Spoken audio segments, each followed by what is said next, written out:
Good afternoon, everyone. This is Kasit Piromya speaking from Bangkok to the international community living in Thailand.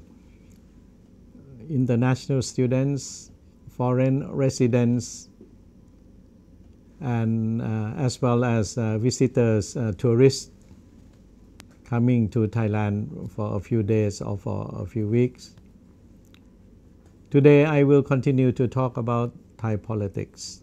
And I think the subject matter will be the challenges of Thailand and the direction that the incoming government should take.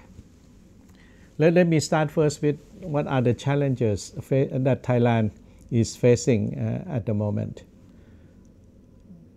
The first thing is the question of inequality in the Thai society. Surprisingly and unexpectedly, lately Thailand has taken over Russia and India as the number one country in the world with the most inequality, which means that there is a concentration of wealth and political power in the hands of a few, maybe a few hundred families, or maybe in the hands of, say, 1% out of 67 million population. How can that be when Thailand is a country of abundance of resources? A lot of able farmers that have been able to make Thailand the kitchen of the world, and is a place of touristic attraction. I could say for certainty that people around the world would like to visit Thailand at least once a year. So we have all the good things, all the endowments that we cannot complain at all. But somehow we have not been able to close the gap of development between the rich and the poor in our own society. It is unbecoming, it is unacceptable. So whichever government that will be taking over the power of Thailand would have to tackle the question of inequality in the Thai society as its number one priority. Then the other challenges confronting Thailand has to do with the access to governmental services, public services, whether it's health, housing, education, infrastructure, and everyday services to be provided by governmental agencies.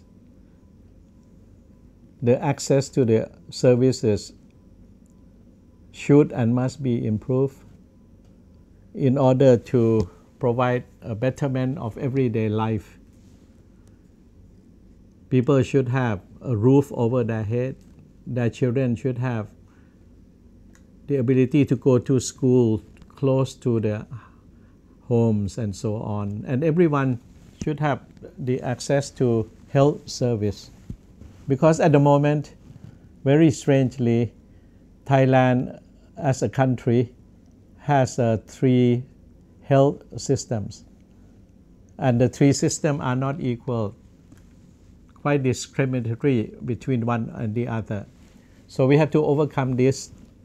And the new government would have to somehow reform the health system to make the health system a single system and not 3 systems as has been in the past decades. The other challenges for Thailand is about participatory politics.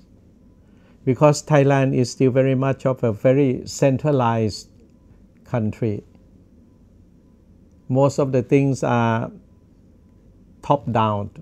That is, most of the decisions are made in the capital city of Bangkok. Most of the budgets are in the hands of governmental agency based in the capital, Bangkok. Everything is so concentrated in the capital city, and not much has been delegated to the hinterland, to the periphery, or to the localities around the country. With limited decentralization, it means that there is a limitation to the people participation in the affairs of the state, of the localities, and in everyday life. So we have to try to decentralize governmental agencies. There should be devolution and delegation of powers to the provinces so that people can take care of themselves, whether in the local government, in the healthcare, in the housing, in public services, and so on. People should be able to plan their life, utilize and prioritize the budget without having to receive orders and instructions from Bangkok all the time. That has been the case in the past decades and so on. And with more participation, with more decentralization, it means that democracy would be taking a firmer hold on the soils of Thailand. For democracy to move forward, there must be participatory politics. What it means is that we should not only have the responsibility of electing our representatives to go and do their work in the parliament, but we should be able to participate with our representatives in the affairs of the state, in the development works, in the joint decision making, in everything that is of interest to our well-being and to the progress as a whole of the country, for the whole of the country, and so on. So the relationship between political parties, between the elected representatives and the power and the people in general must be close, like running together in order to push the society forward. So besides inequality, the question of decentralization must be the name of the game. And politics must be participatory and not only representative. I think that should be the three main challenges, at least internally. But at the same time, Thailand is not living alone. Thailand is not isolated from the international community. Thailand is dependent on trade, investment, tourism, on other countries and other peoples. And vice versa, other societies and other countries and so on also to a certain extent are dependent on Thailand, because Thailand is a major exporter of food items, rice, fisheries, and so on. So that interdependency, it means that Thailand would have to make itself attractive through the services of the government side, through the betterment of the human resource or the human capacity to be able to deal with foreigners and people from the outside. And at the same time, Thailand should be able to have its own research activities so that Thailand can depend on its own knowledge without all the time dependent on the knowledge and the technological know-how or even the managed know-how of other countries. It must be able to develop its own human resources and other capacities in order to be able to manage ourselves as much as possible. What it all means is that Thailand must always remain competitive. And to be competitive, the human resources will be an important element. There must be more research and development. The academic institutions must be up to the world standard. And then the management system must be guided by high ethical standards, by the principles of good governance and so on, to make Thailand as attractive as possible and to remain competitive, not to be left behind by other countries. So inequality, decentralization, participatory politics, and competitiveness of Thailand in the world at large, I think these are the four main challenges for Thailand as a country.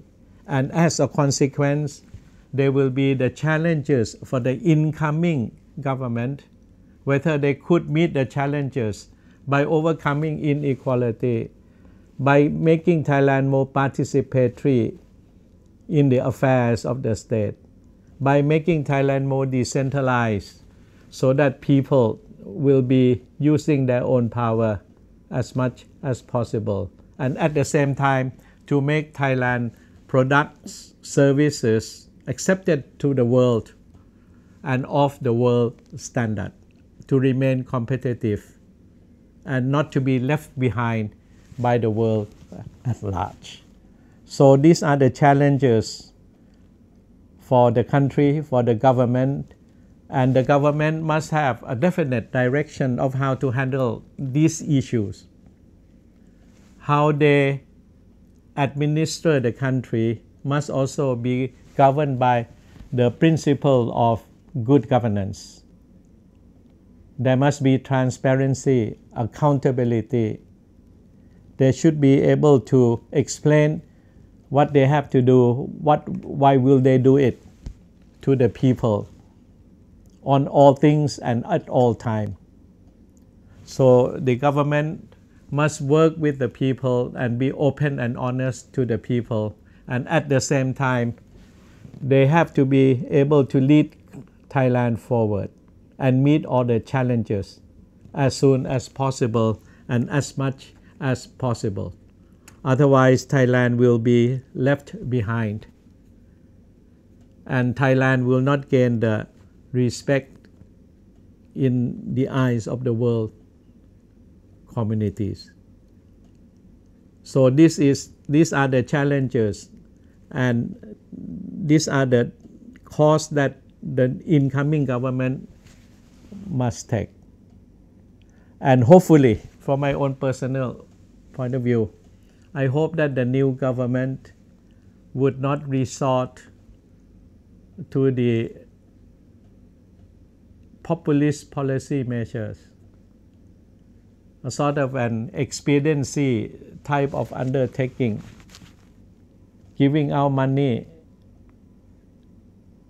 in order to gain popularity, to gain votes, but not to really change, reform, and transform the country in a substantive manner. The new government must do away with populist policy measures because they are short-sighted, they are short-term, and it doesn't solve the problems and the challenges of the country in the long run. So in that sense, the people must be vigilant. They must be able to keep track of what the new government would do and try to keep on pressuring, petitioning, advising the new government to stay the course of the transformation of Thailand in order to meet the challenges successfully. Thank you very much ครับ สวัสดีครับ